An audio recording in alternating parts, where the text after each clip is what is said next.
Okay, welcome to X Factor Wrestling, the show, episode 4. We're at 4 now, right? Yeah, 4th. Today I'm going to answer your questions. Again, I'm going to encourage you to send in all your questions. Just mail them right in to me here on YouTube. Give me your first name, where you're from, and I'll make sure I get to it as soon as I can. I'm going to get right into it because, as you know, I only have 10 minutes to fool around with here. So let's get right to it.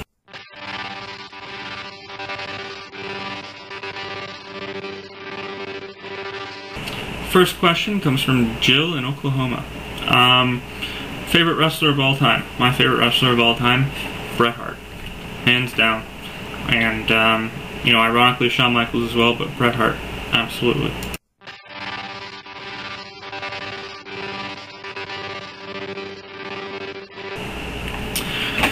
Next question comes from James in Nevada. He wants to know, because I talked about good psychology in the last episode, who's the best all-time at psychology? It's tough to choose just one. First of all, let me explain what good psychology is. Okay, the basic psychology of any match, of babyface versus heel. The babyface starts off in control of the match. He's beaten up on the heel because he's slightly better. He's a slightly better athlete. He's got more heart, whatever the reason may be. The heel then takes a cheap shot, a poke in the eyes as Roddy Piper used to do, or a low blow or something. He then controls the rest of the match.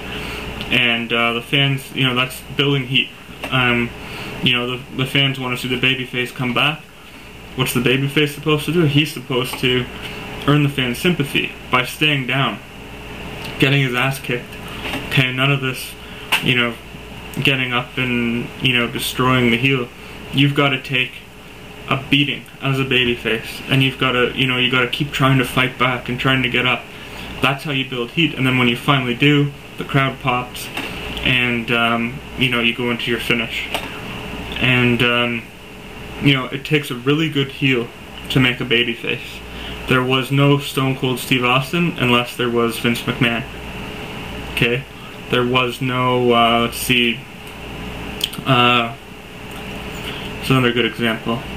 I hate to say Hulk Hogan and Andre the Giant, but with King Kong Bundy, there you go, Hulk Hogan and King Kong Bundy. Not that there wouldn't be a Hogan without Bundy, but to make a good program, you have to have top-notch heel. That's why before, back in the 80s, before anyone got to Hogan, first they went through Jake the Snake Roberts, because Jake the Snake was a terrific heel or a terrific babyface.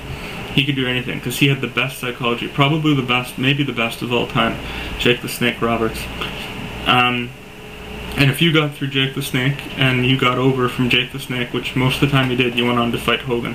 And that's what the WWE was doing. They were feeding Hogan heels all the time. Bundy, Andre, Roddy Piper, Iron Sheik, so on and so on and so on. And, in the later years, Hogan became the heel when he went to the NWO. But, anyways, best of all time, I gotta go with Bret Hart. Reason why is my favorite, Jake the Snake Roberts. This is in no particular order, by the way. Ricky Steamboat, Mr. Perfect, Kurt Hennig, Dean Malenko, William Regal, Triple H, Shawn Michaels, and let's see, one more to make it 10. I don't know. I'm gonna go with Arn Anderson. Just tag team wrestling. He was as good as it gets.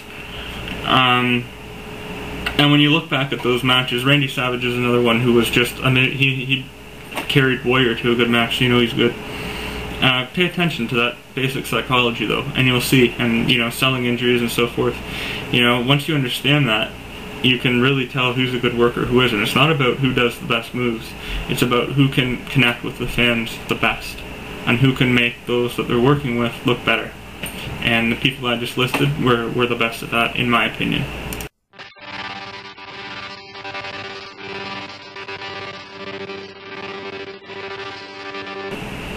And the final question of the day comes from Phil from Nebraska. Wants to know my favorite match of all time. Notice how these are all opinion questions. My favorite match of all time. That's a tough one. you know, it kind of changes on a almost a weekly or even a daily basis. It changes. My favorite of all time would have to be Bret Hart and Steve Austin at WrestleMania 13. Though, you know, I take that back. I would say Bret Hart and Roddy Piper at WrestleMania 8. Terrific match. They used blood properly. They didn't just, you know, bleed. Bret Hart didn't just bleed for the sake of bleeding. It made sense. And in my opinion, should have been a 5-star. If it wasn't, I don't know. Dave Meltzer and I don't see eye to eye on a lot of things, apparently. You know, I have a lot of favorites, though. I mean, you know, Ricky Steamboat and Randy Savage at WrestleMania 3 just, even today, holds up as one of the best of all time. Bret and Shawn and the Iron Man. You know, I found that match, you know, everyone raves about it because it was an hour long. I thought it kind of dragged a little bit in some parts, but, you know, it was a good match. There's no denying that. What's another one? Ric Flair and Terry Funk and I Quit at Clash of the Champions 9. Flair and Steamboat at Music City Showdown, Chi-Town Rumble, and Clash of the Champions 6, I believe. Incredible matches, all 5-star in my opinion. Bret and Undertaker at One Night Stand. Shawn Michaels and Mankind at Mind Games 1996. If you haven't seen that match, get your hands on it. I don't care how, by hook or by crook. Get your hands on that match, because it will have you on the edge of your seat, standing up and screaming even today. One of the best matches of all time. You know, most Randy Savage matches, you know, he's a funny guy, but he was so great at what he did, and you know, he had a great match with Bret Hart in Saturday Night's Main Event one night. I haven't been able to get footage of it. It's a rare piece to get your hands on, but just a terrific match if you ever get the chance to see that.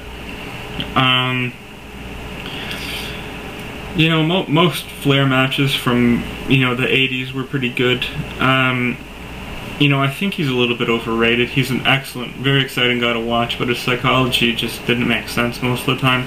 For that style, you know, the era he was in, it made a lot of sense, I guess, but, you know, today you look back and, you know, understanding what ring psychology is now, you know, he got by on his flamboyance and his charisma, and, you know, not to say that he's a bad wrestler, because he was, you know, the best back then, but today, you know, you look back and, you know, there are better guys that come by. It's just that Flair got over back then. You know, and I'm not knocking Ric Flair by any means, just so you know. But yeah, I mean, I could go on forever and ever about my favorite matches. CM Punk and Samoa Joe in Ring of Honor. You know, Bryan Danielson and Nigel McGuinness from Ring of Honor. Just terrific. If you haven't checked out Ring of Honor, by the way, and you like work rate and, you know, watching good matches, check out Ring of Honor. ROHWrestling.com. I mean, I could go on for hours. Bret Hart and Bulldog at SummerSlam 92. I mean, yeah, I'll cut it off there. So, next show, I'm going to answer more of your questions unless something more interesting comes up. So make sure you send in your question. If you've got any old question you want, just mail it in. And if, you know, I'll pick the best of the bunch and, you know, tell me your first name, where you're from, and, you'll know I'm talking to you when I answer it. Thanks for watching.